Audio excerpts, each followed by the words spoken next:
రాజమండ్రిలో అనూరియా కేసులు భయపడుతూ ఉన్నాయి. అనూరియాతో ముగ్గురు మృతి చెందడం కలకలం రేపుతోంది. మృతులు కృష్ణవేణి, రాధాకృష్ణ, శేషగిరిరావుగా గుర్తించారు. ప్రస్తుతం 14 మంది బాధితులు హాస్పిటల్లో చికిత్సను పొందుతూ ఉన్నారు. కల్తీ పాలు కాదా అన్న అంశంపైన దర్యాప్తు కొనసాగుతుంది. చౌడేశ్వరి నగర్, స్వరూప్ నగర్ ప్రాంతంలో అధికారులు డోర్ టు డోర్ సర్వే చేస్తూ ఉన్నారు. అనూరియా కేసుల విషయంలో అధికారులు చర్యలు చేపట్టారు. మరొక పక్క బాధిత కుటుంబాలు ఆందోళనలో ఉన్నారు. మరింత సమాచారం మా ప్రతినిధి గణేష్ అందిస్తారు.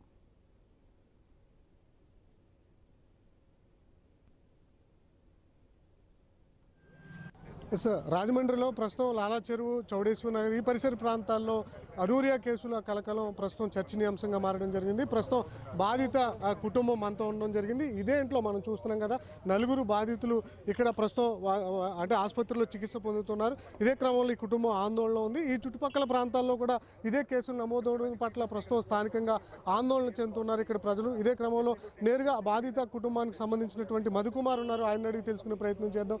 సార్, మీకు అసలు ఏం జరిగింది అనుకుంటున్నారు సార్ ఈ అంశం? ఏం జరిగిందంటే వన్ బై వన్ ఎఫెక్ట్ అయ్యారండి. యాజ్ ఏ శివరాత్రి మన్నాడు నుంచి మదర్ ఎఫెక్ట్ అయ్యారు, యూరిన్ బంద్ అయింది. మన్నాడు మా అమ్మగారు చెల్లి ఎఫెక్ట్ అయ్యారు. ఆ మన్నాడు మా నాన్నగారు, మా పెద్దనాన్నగారు ఎఫెక్ట్ అయ్యారు.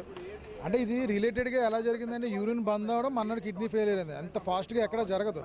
యాక్చువల్గా వెంటనే నేను నెఫ్రాలజీ తీసుకెళ్ళి జాయిన్ చేసిన డయాలసిస్ అయినా 3 రోజులైనా ఒక్క చుక్క యూరిన్ అవుట్పుట్ రాలే. ఆయన ఏమని మొత్తం కిడ్నీలు అన్నీ కూడా ఏకిటీ అంటే అన్నీ కూడా ఫెయిల్యూర్ అయ్యాయని చెప్పి ఆయన చెప్పారు.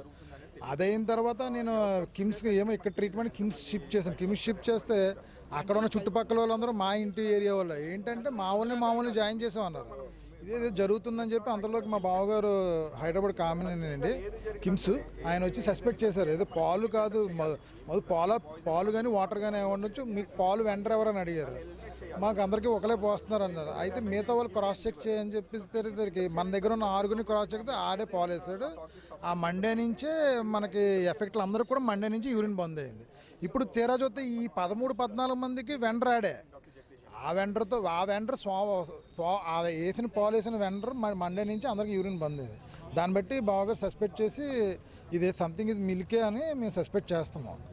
వారంతా ఈ ఏరియా వాళ్ళని ఒక్కొక్క ఆడు ఎక్కడ వేసాడు, స్వరూప్ నగర్లో వేసాడు, రాజేంద్ర నగర్లో వేసాడు, సీతంపేటలో వేసాడు.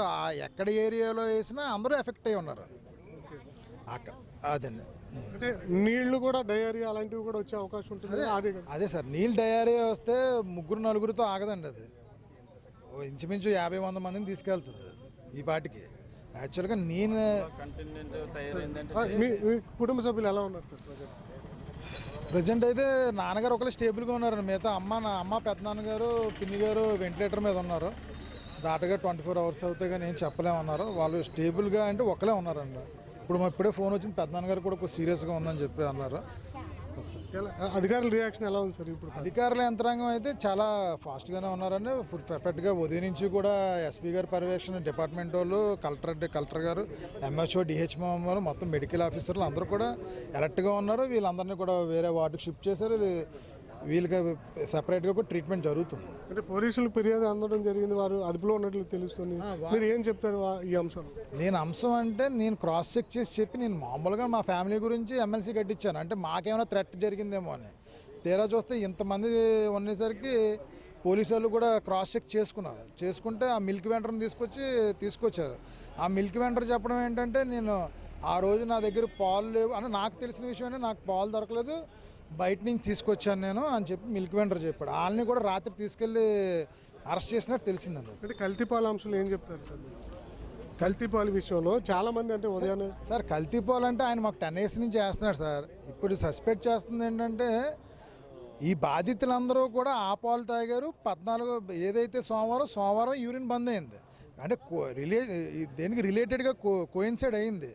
దాన్ని బట్టి నేను ఏమనుకున్నానంటే ఇక్కడైతే పర్లేదు, సీతంపేటలో వేసిన వాళ్ళు ఎఫెక్ట్ అయ్యారు, అదే స్వరూప్ నగర్లో ఎక్కడో ఈడేసిన వాళ్ళు ఎఫెక్ట్ అయ్యారు. దాన్ని బట్టి నేను మా బావగారు కలిపి అనాలిసిస్ చేసి ఈ మిల్క్ ఏమో రేపు ఉదయం వీడు ఎంతమందికి పోతే ఎఫెక్ట్ అవుతారేమో అని చెప్పి నేను బయట పెట్టాను అనమాట అది. Okay, thank you. చూస్తున్నాం కదా, మొత్తానికైతే ఈ ప్రస్తుతానికైతే అనుమానాలు మాత్రమే కల్తీ పాల మీద వ్యక్తం చేస్తున్నారు.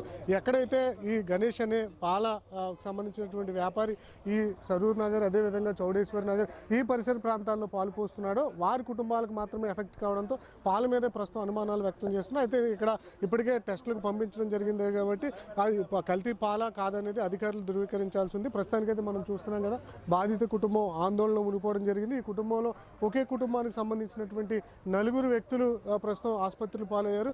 రాజమండ్రి కిమ్స్ ఆసుపత్రిలో వీరికి సంబంధించినటువంటి కుటుంబ సభ్యులు ప్రస్తుతం ట్రీట్మెంట్ పొందుతూ ఉన్నారు. వీరందరికీ కూడా కిడ్నీలు ఫెయిల్ అవడం, అదేవిధంగా డయాలిసిస్ అవడంతో వెంటిలేటర్ మీద చికిత్స పొందుతున్నట్లుగా మనకైతే ప్రస్తుతం బాధిత కుటుంబాలు చెబుతున్నారు. ప్రస్తుతానికైతే ఎవరైతే పాలు పోసినటువంటి గణేష్ ఉన్నారో అతను పోలీసుల అదుపులో ఉండడం జరిగింది. ఈ అంశంలో ప్రస్తుతం పోలీసుల దర్యాప్తు అదేవిధంగా ఆరోగ్య శాఖ జిల్లా కలెక్టర్ల యొక్క విచారణ మరొక పక్క కొనసాగుతున్నటువంటి సందర్భం. కెమెరా బాలుతో గణేష్ ఐ న్యూస్, చౌడేశ్వరి నగర్.